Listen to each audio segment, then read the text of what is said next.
na dia eye prepaid. Postpaid ne say ye de beba bebo ho na watimi ayusu kanea no aso tisenia mohanum de ne tie na bosume so ane de bill abrel na sana ye beba abrel bill no ye beba behwe meter nanim na meter na kire yen kanea dodo a waso senia na me ka se scale no wo de to so a ubehu sese no saa na meter no so beyi ewo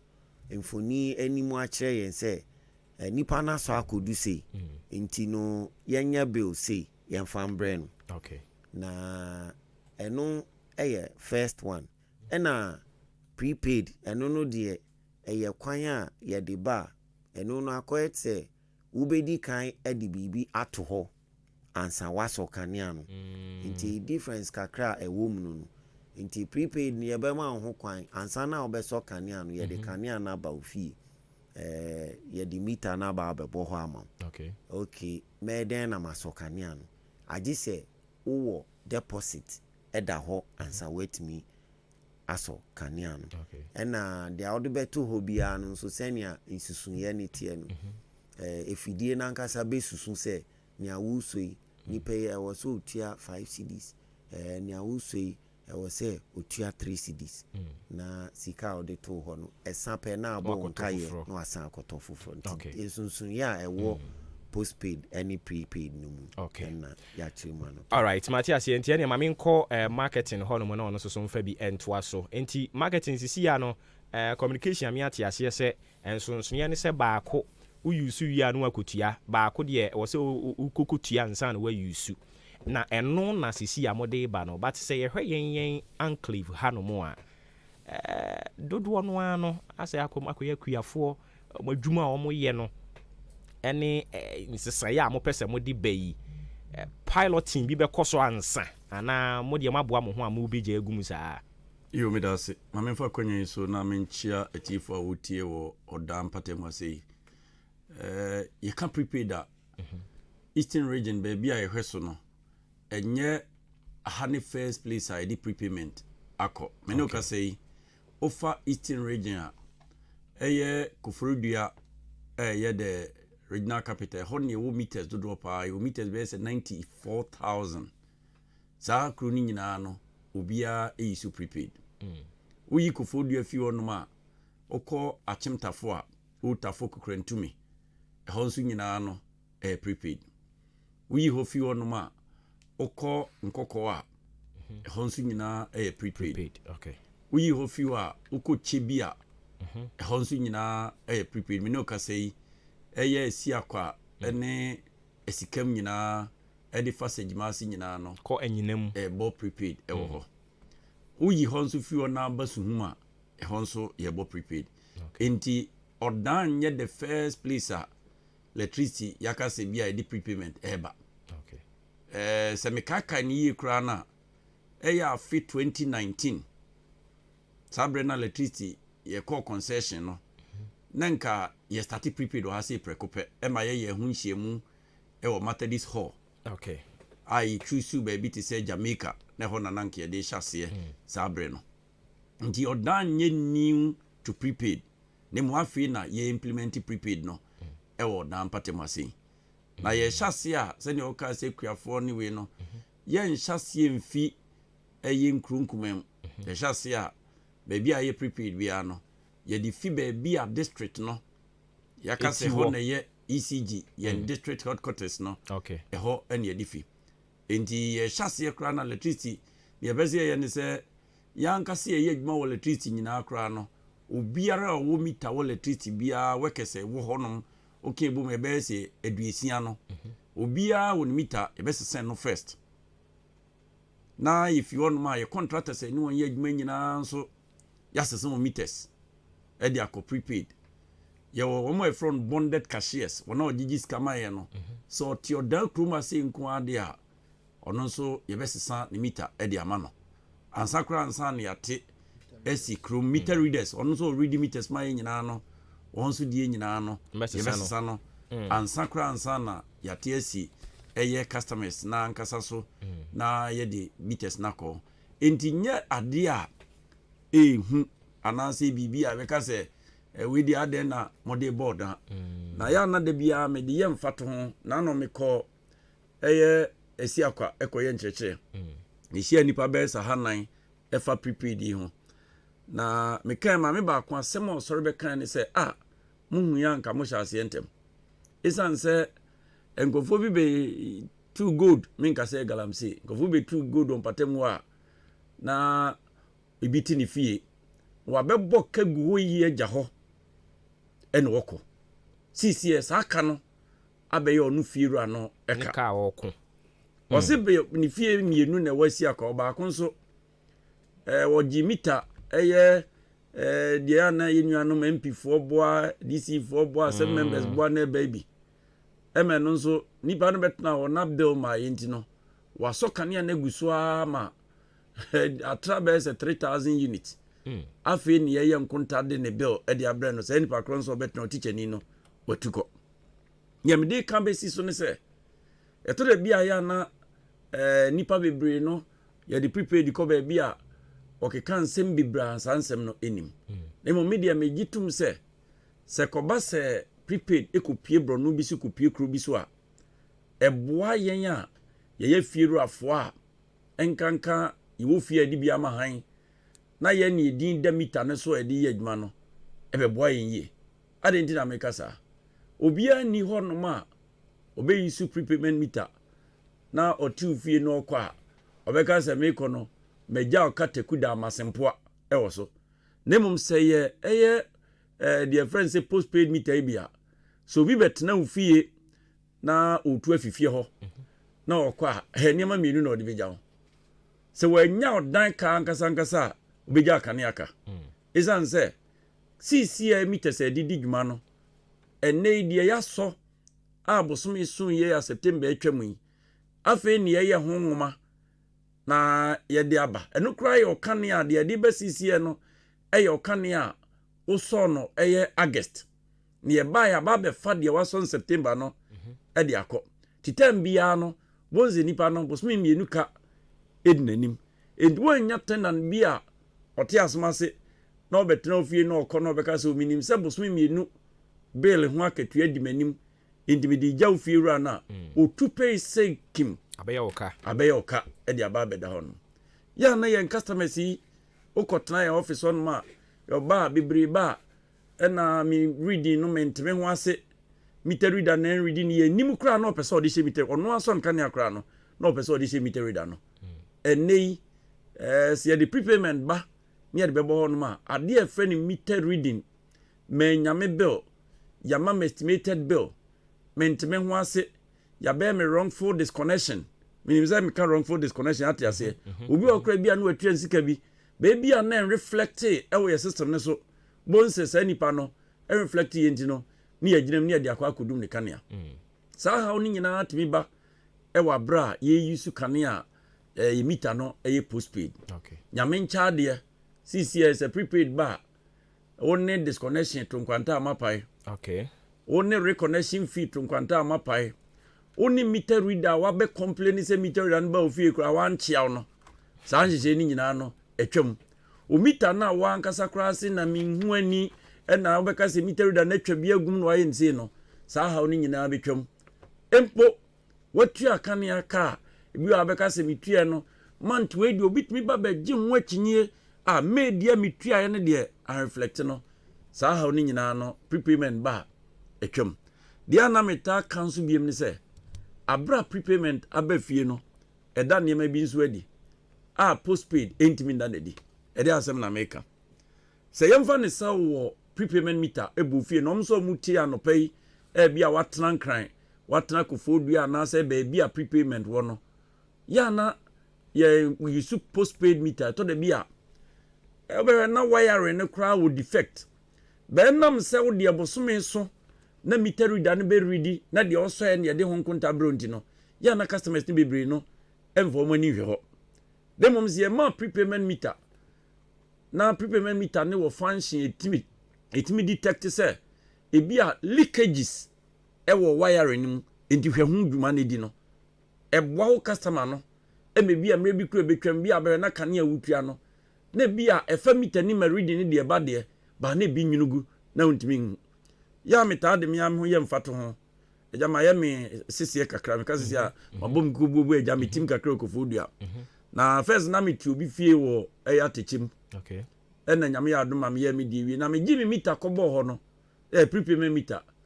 sa wo gi meter na ye di 30 cedis gu so ma say o 30 no fa cost start abrabo na mo ba be tobia na ya gi 30 cedis efiu ye di 30 cedis gu me di so ma me amenti fie o me so light me ti mani no na me 30 cedis no asan prekope na saman bi ne be use mechanic na sesen not knowing say me wiring no leakage and the wiring nim enti me nkotena ho kra no kanea na e ama me no enyunugu se na nya prepayment meter ene ne koye postpaid meter bia enka me gi kanea ko ho busumi nsia ansa na me kotena afie ho no na se me de dako etimi so 30 cedis dia ene ne nka busumi nsia na me ko nom no na je se ma mo kakra no ebi amenam 2900 within no busumi mi ansa kra na ma me sa oyam kuntani ya na be bro sa kra endi quickly no ma mani ba me ho so hu se eye me wire no oha o mba se koye credit meter kameso e wa bra mi hu but because say prepayment no ma light eche say there's a leakage in the wiring ya ye light bi wo so a eche sa ne ma no eboa me ntem so ma mi hu enti me de ba bia me ko bia futu a me de ma ne say prepaid ade ba ko a ene ewu ni na ye ni pese e kan no kreche ho ne se sanal ni ska e be de nso betu anamo akọ anim na mum so plan ne ho na atoto ne ma yie na hu se okay credit meter na me use no na me use bia sidi du bosumi bia na sasa na tie de a e bia mekichem na mato no sidi mienu ne fa 2 cedi 50 pesos na wotwe bia o wo sa kwanya no se obetimi determine how you want to use your power. Okay. Yebesro man for say ade a enya hankwa na biwo region nyina ne ye ko ba bia na mum ye ntimi ko ba bia at the same time emprempren de ba bia ye du no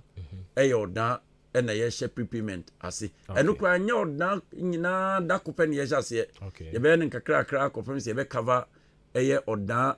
ene ne mpatem nkru kase no wa nyina no ebe cover ni nyina. Okay, yeah, that's be brain. Mamimra ura ham hono na mimisa no say ebre ben na mo sha ase na ye wo 18 electoral areas e wa ha. I'm talking about Achimodan.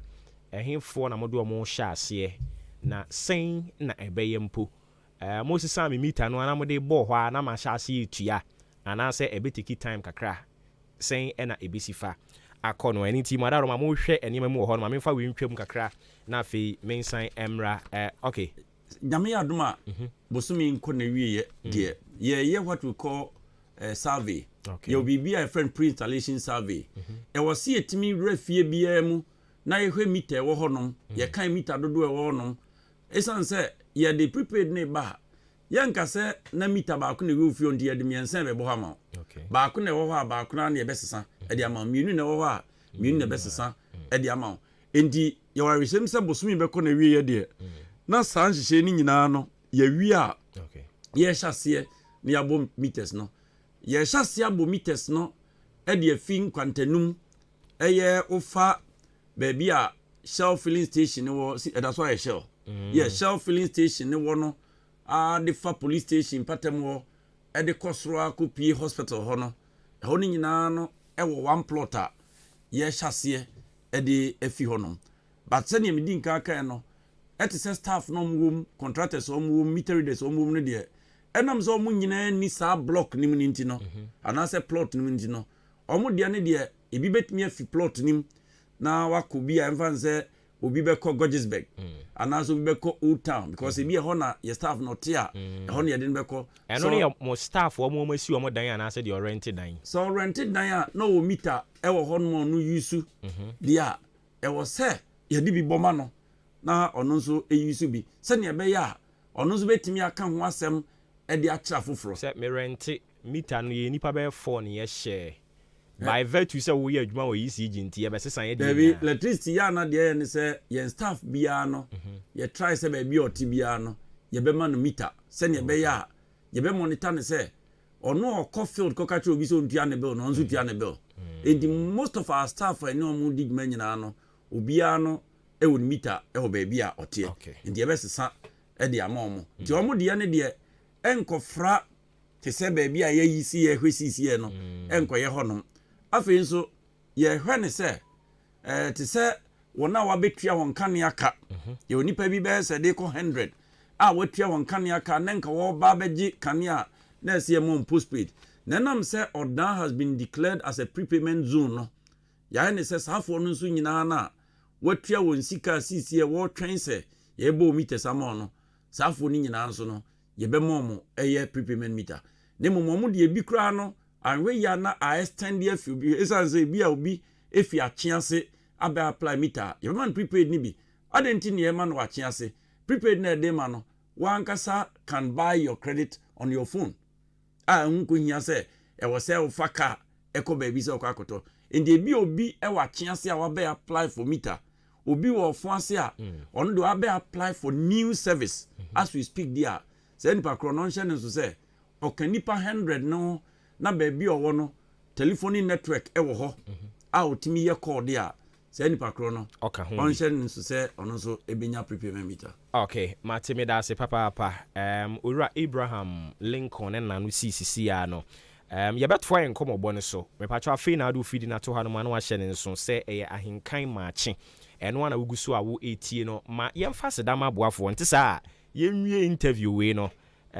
ijabe to fie ha ye de aseda no hyase every ura Kennedy osei nyaako achim so aduru mrahye bedwani eno no na nyankopon ye adomo a November ne da etoso enum November ne da etoso enum wode apomuntrentene nante e de hyehye so wato ne din se adwumawura toaso apomuntrentene edwumadi a ebetimi akoso ya na wahye ne nso omo be hyase e wo Bosome bank ne wo suaduru ho no e ho no be hyase no numbo pam pepepe anopa no anasa homache no e na wo mu nyina ehia na omanante kakra wato nsa de afre professional physical instructor obeba no abemi atenten yempom na ye ho atimi atoyen o ma mu nyina free t-shirt obi a obabia no obenya t-shirt free na owie nso a wasan de dokodoko de drinks no ebi nso de amawe no nso so eyi free wato nsa de afre ninuanom MPs ni bebre no a honorable George Kwame Aboagye Oluwa oginam honorable Osei Frimpong ono no free abrem oba honorable Kofi Ahenkra Mafo eno ne achiase honorable Alex Ejari Kede ena honorable Davis Opoku yetai friend OPK miankasami MP ono so eba honorable Sylvester Tete ono ne English amanfru oba botiano mpotem ho honorable Carlos Ahenkra eno ne Tema West ono so eba aka Usain Bolt obeba honorable Patrick Boama ono no Ablekuma honorable Anodompre yachire he ya nsanwem Dr. Esibe Yebowa kane na New Drabin ehorm no yemra shibedwani oba honorable Akwasi Akwa ye ankasa ye game changer elder Akwasi Akwa nsu gina mu dendenden a enye asenketwa regional executives nso regional organizer regional youth organizer regional communications director deputy regional organizer and a regional treasurer omodo so mu nyina eba omba betai honorable Kennedy Osei nyaako echi na ode adwumawura toaso health work no ede ahyehye so ede ama e ba cho wode buses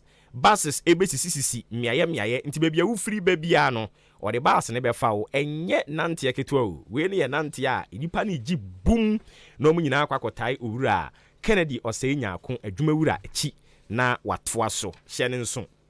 November ne da etoso enum ena dwumadie yi baso mass energy gas filling station se men kan kire wo se adwuma ni nti o cylinder no gas ye wo mu asa da untimi nko fill a eno an so be frɛ mass energy gas filling station oba be fa wo cylinder no na odi akɔ station ho na akɔ fill owia na asan de abesi ba bi ofa no ba bia wo bia eye free a untu ahwe e ba cho wo mu gas no eye heavy eni nti egu cylinder ni mu a eche pa abribia ya bie eni nti eya na wato afa ho achim odan aboabo kwantempon nso ena ye wo se wo free aboabo ena wo call dan e ba cho tra right sander na ukọ anim ba bia omo wo hye car no a wo mo no mo toa so ho no ufiri wodan so ba o nsa nifa so otra first one no second one no omo ena omo ye mass energy gas filling station e ba cho fa omo number no eya na wa frɛ wo ba be fa ko fill it asan de wade abrɛ 0532 929189 0532 929189 and 0554 391610 0554 391610 numbers ya be frɛ na omatimi age oso Nyankopɔn ya adomo a 27th this month wonum say da so a ɛwɔ breast cancer awareness creation no emu na Nyankopɔn ya adomo 27th this month no ɛyade a yakoka Jubilee Hospital ho yenua no ma ye maame nom obia ɔyɛ ɔbaa ɛwɔ sɛ wo ba na yɛhwehwɛ onufu no mu de ma wansa na ɔhaw kɛseɛ atimi ato ɛyɛ free yɛbɛyɛ wɔ yɛnimu ha ya ɛne nti ya no ma ba bɛka yɛn ho ne atimi ahwɛ ayɛ na aboa papa enkasa fabrics nso ɛna airdress yɛn hyɛ yɛn ntadeɛ sɛdeɛ ɛbɛyɛ a yɛ wedding na yɛkɔ no enipa ɛba ba bɛsra yɛn no ɛma mehyɛ atadeɛ hyɛ yɛn a yɛ ware no ɛba saa no a ɛyɛ nim gu asesɛm fo ani kyerɛ mu wɔ enkasa fabrics na ɔma wo material papa ɔma wo fabrics ne papa a ne bo ɛsan ɛda fam Enkran Makola shopping mall ɛhɔ no wɔ ɔne Methodist bookshop no die no hwɛ mepacho ya no ahyɛ ne nso o promo code no ɛyɛ Ahenkan FM unya ka sɛ me fa mo number no ɛwɔ Ahenkan na sɛ metie mo nka wɔ Ahenkan FM a okokra ɛyɛ 0243 422591 0243 422591 Nyankopɔn ya adoma memede da ɛba yi memede da edi anim yɛ ɛyɛ showdown walk Yera Kennedy Ohene Japan akompre ko ankasa ejina bia achimodan na asa achimansa block no o fafri achiase suaduro asene manso across so ofuase ayiribi na omu nyina bihia mu achimodan ha eye showdown walk babia wo bia ye to nsa frɛ eye memne dey di anim ya anopa ne nsia ken na ye nyina hia ɛwɔ nkwantanum Nantia rewura the principal street ni nyina mu na fe yakowie ɛwɔ public park ɛno wɔ old town ɛhɔ ɛna mpanimfoɔ no ɛba abɛkasa agyako ɛba yɛwura kwasi nyantachi gyina mu Kennedy Ohene Japan ɛnso egyina mu a yɛto nsade afrɛ mu nyina sɛ momrɛ na yɛnka mbom ɛyɛ showdown walk opɛ sɛ wobisa mpanimfoɔ na wo ginchiremu bebre ana t-shirt bi na wo pa obɛfrɛ wo mo 0546 471921 0546 471921 ɛno ɛyɛ number obɛfrɛ na wo nimpanimfo edi enkomo Bloom's Bookshop and Trading Enterprise enso ma books papa ama watimi edi udwuma school for a free preschool ekosi university no school ho akadie bia oba yade a wonsa ebetimi aka say ye books say mathematical set in fact wasem wana ase broni wontade ye koho womo ewo achim odan Ghana Commercial Bank ugina mo car park ho a otu ani antenten so obehunu eye Bloom's Bookshop and Trading Enterprise we bie bookshop person kofa books begum na woton a wanya mfaso a onso betumi akoho frɛ Madam Eva ewo 0244 293632 0244293632 and 0203083731 0203083731 eno eye number obefrɛ na yetimi agye so na Bremu Central Municipal Assembly se menka nkyerɛw se mo a omububu mo so to ewo nkwantanum ho no mepa akyɛw se yebubu wo so to a omo se bra assembly ho se baako na omo si yefoforo na omo si no omo awia ne sa eni nte wo se yesan ehunu nipa a mo ho kokodi mu said ye beya ye besan de mo ade ama mo eni nti utie yen na o shop ewo nkwantanum ne yebubu no a mepacho o se bra assembly ho ebirima dikan aba unya nkoya a mepacho onso so wo se o ma na abo to na wo content Heritage Christian University College enso bie na promo ato ho na business programs ne doso your options no accounting ubetimi the computing aka ho accounting kwanso wo ho marketing, human resource management, business information technology management, entrepreneurship and technology innovation, BSc nursing, BSc information technology, BSc information security, Bachelor of Theology, ye affiliated to KNUST and inti enkrata bi a ye de be ma wo sa bodin krata no ade a baabi wabɛkɔ bi wabɛnya adwuma yɛ 12-month specialized master's degree programs yɛwɔ MSc accounting and taxation, MSc accounting and finance, human resource management and also ɛkɔ so wɔ hɔ professional courses ICA, CIMG, CIHRM ɛna ICM ne nyinaa ɛkɔ so adwuma yi a meyɛ wɔ ha nsɛmkyerɛ adwuma yɛbɛkyerɛw ne nyinaa bi ɛwɔ yɛn hɔ wokura wasi ABC, GBC, HND anaasɛ diploma wobɛtumi aba 25 years wobɛtumi apply sɛ mature student na wo nso so woaba besua adeɛ wobɛdial star 789 star 300 hash na woatɔ wo online serial number ɛno na kyerɛ sɛ wo nkasa wo apply ɛwɔ fie no na afei woavisit yɛn website www.hcuc.edu.gh na woapply ɛwɔ hɔ nea mekeka yɛ nyinaa nso bɛyɛ hu nyinaa a mepakyɛw bra nkran Amasaman Olympic Stadium wobɛhunu yɛn ɛwɔ hɔ 0202298399 0202298399 and 0547 777731 offer director Conrad Kakraba catch and say offer number no Ahenkan FM ha na ontimi nhwe wo yie companies yada roma en yenya hoden eguso ayesum Ghana man ene kotokuman hyene nso se ye ne ECG mpanimfo ena ewo efia ha mpanimfo no ankasa ena atoan wa ha ebi free Kofodia region ni mu ena ye ankasa nso ye boss ye ne wa ha enso so ewo efia ha enomo engineer Masol Isel me dem friend also for panin sanso ena Yura Emmanuel Ham ewa ha one kasa de ma wo mo ena Wura Abraham Lincoln ono so eye marketing officer omo no de obi ka so ma no de so de na no fa ho na ultimate ne ma se ye no mo fi aye sankoto aye nkomo ne so ba bia de nkomo na duru ni se they say achimodan ye free postpaid akọ prepaid na omo fiti preko pem fa ma nti omo yiyi miaya ahodo bi a omo no de omo hyase obroni frɛ no piloting eno no ekoso nansa na kire ye nyina ye gya agum nti dwahafo mu nya botre momo ho ne de mbe yusu postpaid na kyekakra but e den ya ye kekama efunu ne ye kekama dampan mo nso beduru mo so ye nsamra na fe nkomo no ne etika mu ne yemfa nto aso mehu se ebinom ahyase a omo bi se bisa questions e wa ha ye beji anu yi di ama wo mo but mame nsamra mpanimfo ho na fe de etika mu a ye ntimi afa nka ho no yemfa nto aso okay say o can a pilot yen friend a pilot mom friend sa David oh okay yen pilot o hwe yen pilot yen pilot TV oh okay e project banker sa name ma ha ne ye hyase afi no o ka say pilot na just say bibi fofra e ba o ba be ye wo ho ne bia western ahra da bi meters ayabobi Kofodia dada meters ayabobi o suhum meters ayabobi o nkoko meters ayabobi o chebi yabobi o tafo yabobi o asiakwa yabobi o skem enye mita fofra afi ni yebehwe se mita no se netie entie mita ye nyina no ye betimi akase project na na ye yes project ni din the loss reduction project obi akase agro na na ye di no agro na na ye di ebi ni bia biem ene yakase ye wie ni akwakoe ba ko epeso manfo ti ase enso ne se ye prepayment a ekwan be na customers ebefa so na wetimi ato on credit electricity ayen se nye nipa nyina na be wo phone na onankasa betimi akọ won phone so akasa okọ akoto kanea okay endi odan se ye hyase ba bia ye betimi akogina akasa ye koto eye kanea no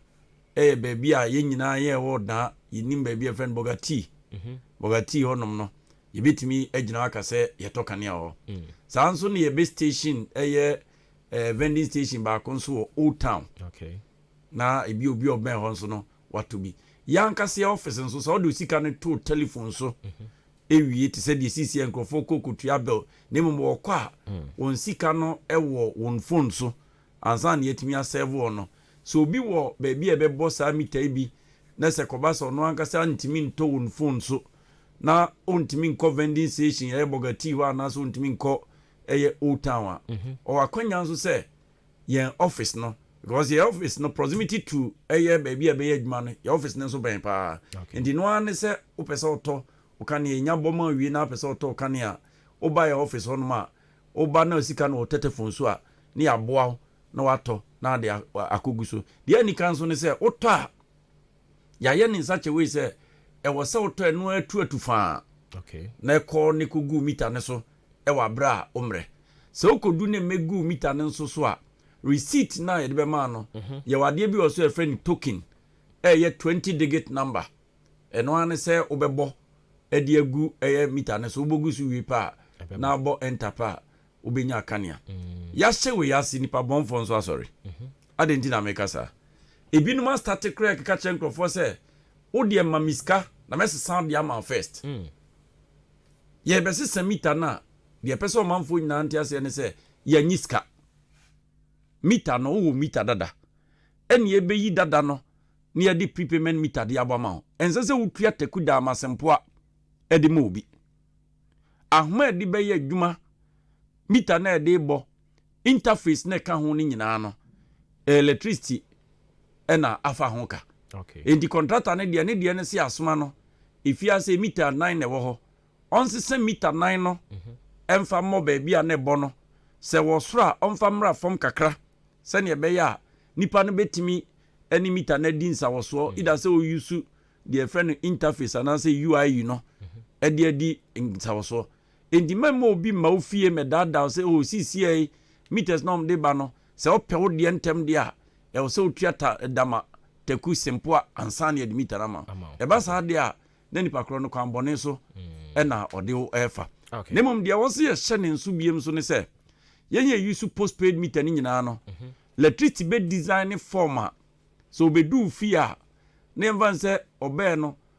wo reading ɛwɔ meter so ɛyɛ 1010 ɛno na ɛyɛ wo current reading ɛwɔ meter no so a yɛbɛma wo saa reading no wobɛnya copy na yɛn nso yɛde copy kɔ yɛn office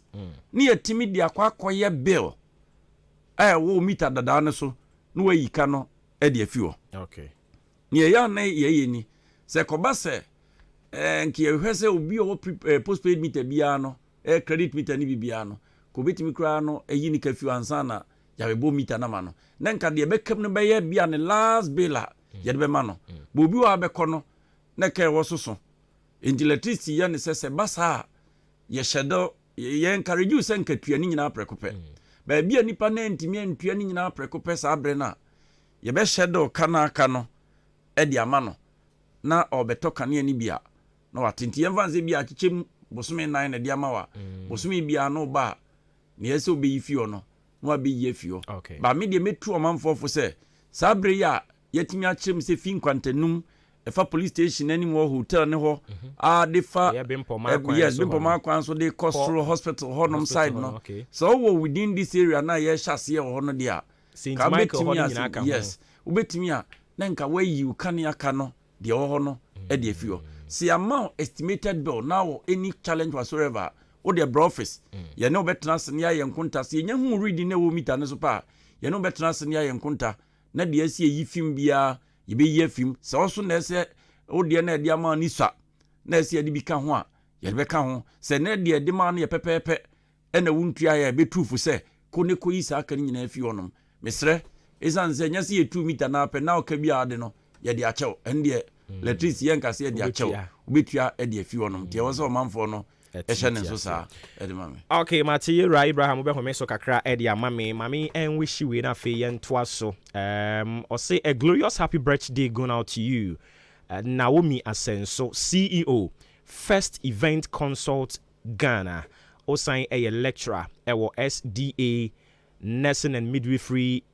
Training College ɛwɔ Kwada so ɔse onyankopɔn ɛnhyira wo papa so happy birthday once again going out to you Naomi Asenso, CEO, First Event Consult GH, and also a lecturer at SDA NMTC, Kwadaso. Live long and prosper, and of course, have a good one there. From Nana Akwesi Sapon, Wankasa Wunya, and I always show happy birthday. Afei, yabehena yako yen eti for no so. Ebia no bi wasem bisa bi pa obepɛ sɛ obi bisa na answer no mpanifo we de mesrɛ mo na nkomobo we ya any series because yɛntumi nwie ni nyina ne yɛnka ne nkakra na yɛasrɛ mo biom maba baako yi ma mo ntintum mo nsa mmerɛ biom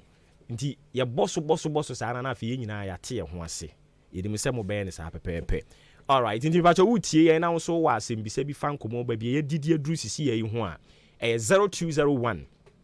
944 485 and 0554 820910. Ubetimi so de afa SMS and ase WhatsApp 0533 898915. Ubetimi edi afa ho edi aba. Na mmom sisi ya ne de sɛ o wɔ asɛm bi sɛ bi ɛkyerɛ wadwen so pa frɛ bra mpanimfo wɔ ha ɔmo de anu yie no ɛde ɛbɛma ho. Na obi bisa sɛ ɔbɛyɛ den na ne nsa ka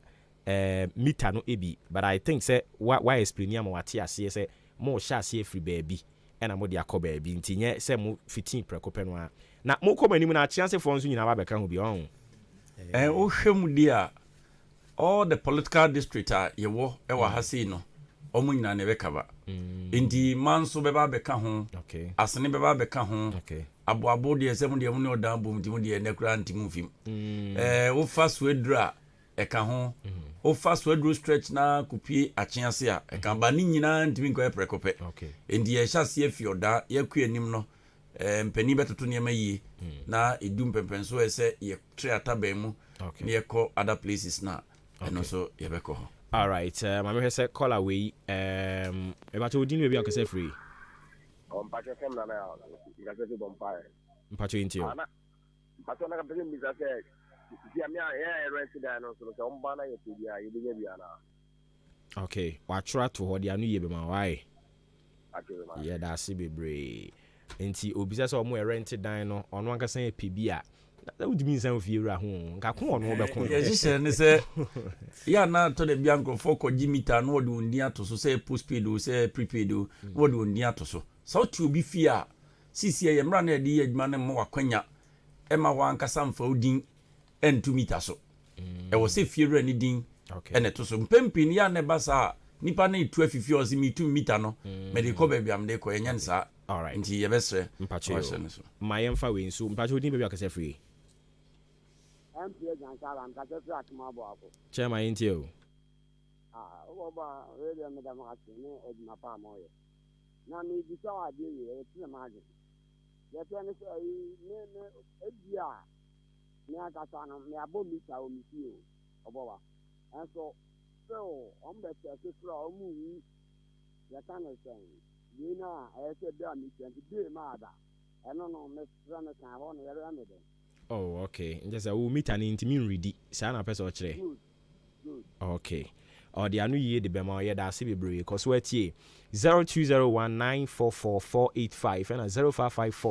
0554820910. Wonso so de chere wadwene so me yen sori nkwansa. Nsa no bibise bisa me nya adwuma o ECG. Omo wa ha. Nti question bi a person bisa no na we bisa won no mo de anu ye e de amawo. Nti apani ubeyi eno so so anu amayen. MC binua no de no kro di nkan busa no ye nya no anwe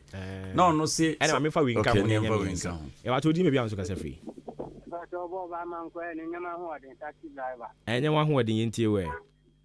ta so mita ne de eye pa yi ni na ye hia bi ne tro mo se mo me da da ye sesen ya like me say ye ni na ye hia bi o so mo ti de bre ye njamu go so aso be bon mo de no dia ben yan te so be da da ye ni ni na yan se si form ye tro mo pa. Oh, okay na je say hu su komo ade wache yate mpanimfo ache 0201 odi ni be bia so kasa free e ba cho ma woni so kakra wai E bi ni fo fi mi kasa si abo abo. yes sir yentio E ba se won say o ka bi ti say e bi ni mo aye bi for 100 say yan so ye register bi no ko e ba no be register sen register then we be register like meter ni bia so who pay bi na who pay meter ni bia wo afi na wo pesa wo ko GB. Aha. Oh, okay or the anu ye be ma why yeah da se bebre nti ono so pese ohun say afi na wo ba beji meter ni bia on be ma old one no ana say new one e bi no be ma wo din be bia kasa free Because free a friend or a crab one because it's catching us any. Pacho yentio Yo, if I say we start from 24 says this year you will be what we need to be. That's a we say more best start if you order. As I say, any part of the apply or between the I command panel maybe or that defeat to her. Between a service and sana abi aduru asani anasa maso anasa cross anasa. Okay. Or the anu yebe but I think say odi kan kra ka ho asem say mo networking ni ye nko ade a udin we bi okase free. Me pacho me de grades me frefi bategi. Me pacho yentio. Me pacho me nya mema me ha oni say. So omo be ready meter na. Omo ye wo pita ye lo aye be di fi ECG form. Omo trust yi numo. Be ne be ba no na wo yi na we use no. Wo be ko office ho be lo mo de be ble wo. Na de abeka ho no. Ebi o ha 800. 8 Ghana cedis. Na abegu so. Wo mo be check e na se ye be na mo de ma ye ni. Enu sa. E ho no e kire ma den kakra. The person me bisa papa na wa be tra ho ye papa se. Be no omo ba be ready meter no. E no mo ye sa mistake na se e ya na if you omo ti computer na ti na ye sa mistake. Because na say bi ba sa mi kun ko hon ni ye ka ye di ye 120 and so no na ya 2 months no o man fa ma I think so o ma to point na sin to on be chire mu why ni pa show you me da se bebre e ba cho din e bi akase free Me ka so abo akin stick me pa cho yenti Boba person bisa pen kon kakra pa cho say let's say we swimming numuni la be bada na de bia no na makotua ebi okra skana metua kwa no bebre metua no mo na so no me hu be a e banka sa meka se ne be na ba metua ka first ne de e ba no matua be say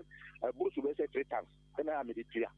na so still a be say bo yi no na person bisa pen kon say adenti Wakim State University na adenti na be ni ma na okay yate ye da se bebre o de anu ye de be ma won Akim State for person mu hunu de ntia o mu yusu nkane no my ready to o person mu tua na ECG for person o me de ho bill beba udin be bi akase free hello address hey okusi empia wia o we have a business I could do them jaba yenti o e but say opinion no odi kan you me first question mama answer no follow up okay but your meet and was saying or the about this year or people Apeni over to you Medase baby a ya hwa ye adwuma CCA no meters a ya kan friend pre installation survey na ya ye no meters e wo no 500 okay and the meters no 500 na wo no de ye besese ni nyina prekope e wo honom no okay sa pepe neti apia CPP yenti we you me that the toso to see and the prepaid no ba dia and now obia oba price of the separate meter I would use more than 6 points no I see it me na de man now only obia ngo ye kabia nyenkoto okay average so no yisi gidangata no omu wo tinto bebre ba de se ngo mesti butu okromu awoko akoto credit na wo je kogu prepaid ni so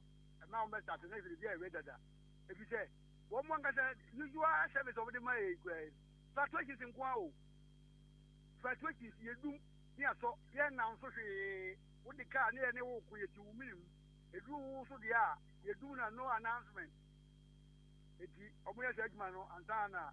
omo de prepaid number omo mo dia no mo my point group na enumere group betimi ato okay yate ye da se papa pa apia CPP ne dia ono so de eba ye no dia questions na aba na mamemra na fe mpanifo mfa no yi emfa maye ye bread nso akaka kra bi ahia san sa ne ye hwe na ye nsori so nti mpanifo ma sa aba mo nchen bi mu yo emse minua no odi nkan busa pa no busa se anye bia ye tenant abetimi Adwuma your requirement for separate meter emse obi nso kan 6 point bia se minim ba bi ono use sa methodology ni bi fi wa ba ni na me link ni to first one there no ene se so separate meter the requirement is e was say fie no man so kanea kra no mu unit amoso bosome no ebru 200 units and above ye the unit ene ye adwuma I say obi okoje driver's license emra ne se wunimro 18 years and above untimenye driver's license okay in Dubai electricity so na beje kanea ye njije ne se o per separate meter na se bi akanea wo fie ho dadade a e wo se no man so kra no maso abro 300 units within a month. Okay. For 3 consecutive months. Na just bosome miensa mu de e wo say mutumi eso kanea no esa. Okay. Ndia no yen hyehyɛ a ye di adwuma na mom se bia wo si ufie ne foforo na wo ba beje kanea na wo per separate meter de a enu unit asem bi anim. Se ne wo asi akyeche ufie no dan no wache bi envansa wo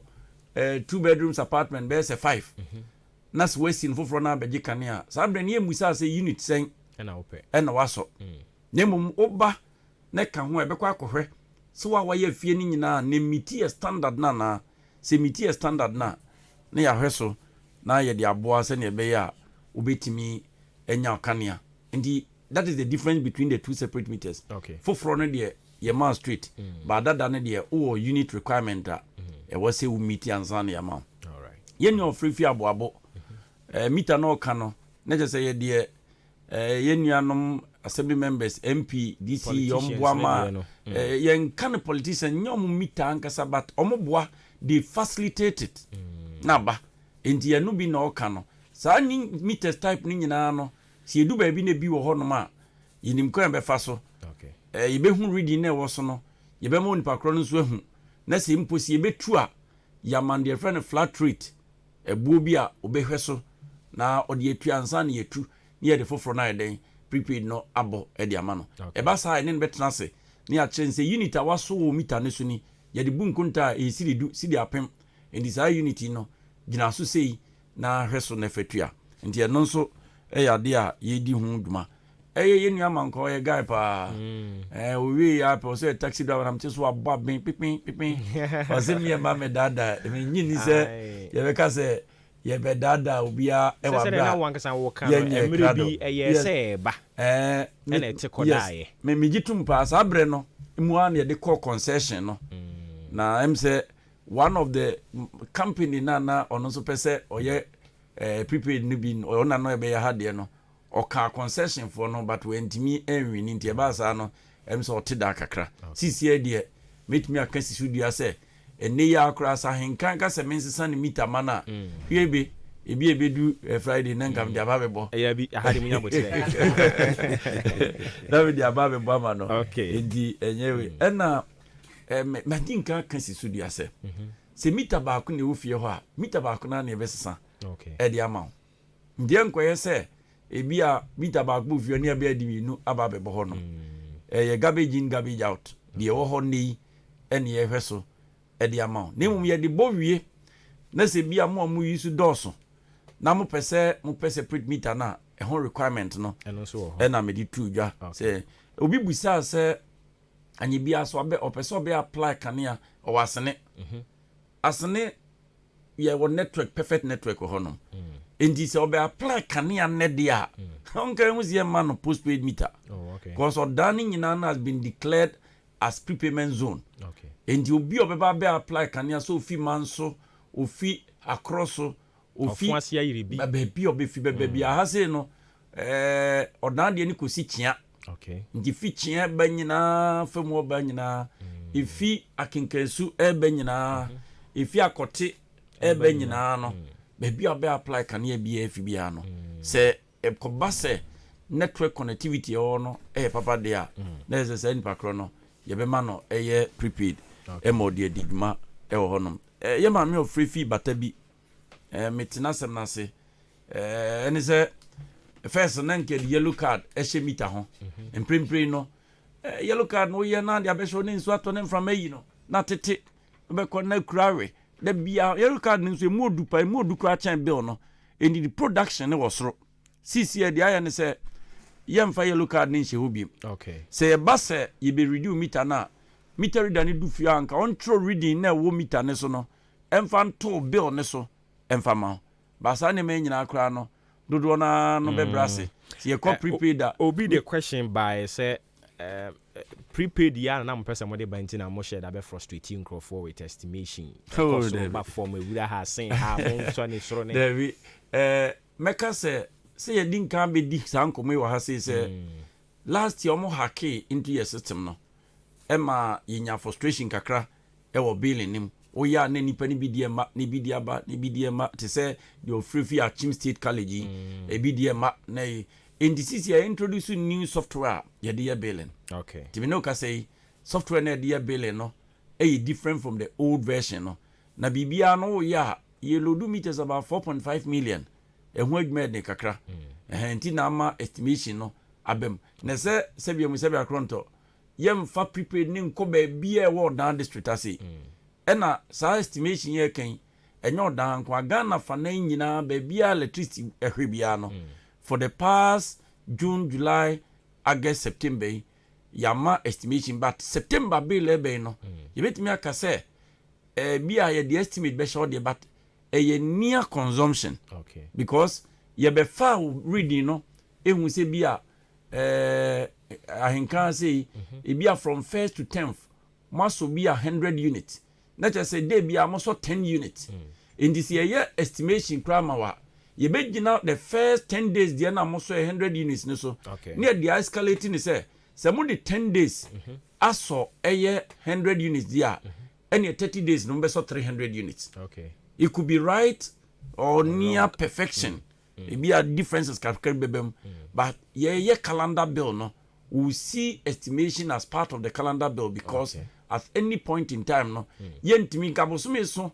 and Agana to say, baby, I'm on a baby, will be a timmy. Reading the meter. No send it to the meter company in the Kenya challenge. Can you 31st? Yet the office are bones a clean bassa by a hay no. Che meter reader some be fee be ready. In the yen to me nyano